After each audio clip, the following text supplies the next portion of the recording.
ഊരിന് പുറത്ത് വനവാസി സമൂഹ വിവാഹം 216 വനവാസി യുവതി യുവാക്കളുടെ വിവാഹ സ്വപ്നങ്ങൾക്കാണ് പൗർണമിക്കാവിലെ ഭഗവതി അനുഗ്രഹം ചുരിഞ്ഞത്. ധനലക്ഷ്മി ഗ്രൂപ്പ് ഓഫ് കമ്പനീസ് തിരുവനന്തപുരത്ത് ആരംഭിച്ച 100ാമത് ശാഖയുടെ പ്രവർത്തന ഉദ്ഘാടനത്തിന്റെ ഭാഗമായാണ് സമൂഹ മാംഗല്യം ഒരുക്കിയത്.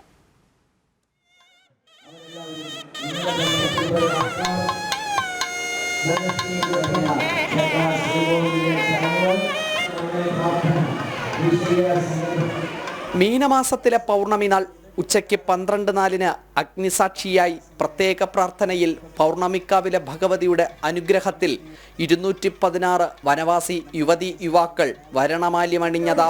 ആശംസകളോടെ പ്രാർത്ഥനകളോടെ ഒരുമിച്ച് താലിയണിത് വധുവരന്മാർക്ക് പ്രത്യേകമായിട്ടുള്ള അഭിനന്ദനങ്ങൾ നേരുന്നു. എല്ലാ പ്രാർത്ഥനകളും നേർന്നുകൊണ്ട് ഒരുമിച്ചവർ തുളസിമാല അണിയിക്കുന്ന ചടങ്ങ്. നെറുകയിൽ സിന്ദൂരം ചാർത്തിയതിന്റെയും ഊരിന് പുറത്ത് വിവാഹം നടന്നതിന്റെയും സന്തോഷം അവരുടെ മുഖത്തും വാക്കുകളിലും ഒരുപോലെ നിറഞ്ഞു നിന്നു. കാണാൻ നല്ല ഭംഗിയുണ്ട്. ഇതേപോലെ വിചാരിച്ചില്ല അട്ടപ്പാടി ഇങ്ങോട്ട് വരുമ്പോൾ ഇത്ര ആൾക്കാരുണ്ടെന്ന് ഞങ്ങൾ വിചാരിച്ചില്ല. അവിടെ നിന്ന് ഇങ്ങോട്ട് വരുമ്പോൾ ഇവിടെ നോക്കുമ്പോൾ ഇത്ര ആൾക്കാരുണ്ട്. അടിപൊളിയാണ് കാണാനൊക്കെ. നന്നായിട്ടുണ്ട്. രസമുണ്ട്. ഹാപ്പിയാണ്. ധനലക്ഷ്മി ഗ്രൂപ്പ് ഓഫ് കമ്പനീസിന്റെ 100ാമത്തെ ശാഖയുടെ പ്രവർത്തനം ആരംഭിച്ചതിന്റെ ഭാഗമായിട്ടാണ് വനവാസി സമൂഹത്തിന് വേണ്ടി ഇങ്ങനെ ഒരു ചടങ്ങ് സംഘടിപ്പിച്ചത്. സമൂഹ വിവാഹം സംഘടിപ്പിച്ചതിന്റെ സന്തോഷം കമ്പനി ചെയർമാൻ വിപിൻ ദാസ് ജനം ടിവിയോട് പങ്കുവച്ചു. വളരെയധികം ശ്രദ്ധിക്കുന്ന മേഖലയാണ് ഈ ഒരു വനവാസി മേഖല. അതിൽ നിന്നും 1500 അപേക്ഷകളിൽ നിന്നും 216 ആദിവാസി യുവതികളെ കണ്ടെത്താൻ സാധിച്ചതിലും ഇങ്ങനൊരു വിവാഹം ഇവിടെ നടത്താൻ സാധിച്ചതിലും വളരെയധികം സന്തോഷം തോന്നുന്നു. കഴിഞ്ഞ ദിവസം ഊരാചാരങ്ങൾ പ്രകാരമുള്ള ചടങ്ങുകളെല്ലാം നടത്തിയ ശേഷമാണ് വധൂവരന്മാർ അവരുടെ ബന്ധുക്കളും വിവാഹത്തിനായി എത്തിയത്.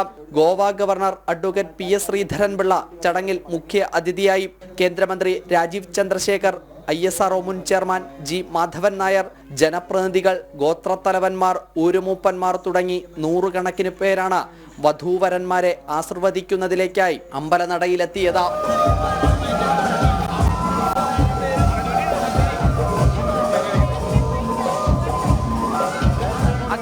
സാക്ഷിയാക്കി പൗർണമി ദേവിയുടെ മുമ്പിൽ 216 പേർ, 109 പേരാണ് ഒരേ സമയം താലി ചാർത്തിയത്.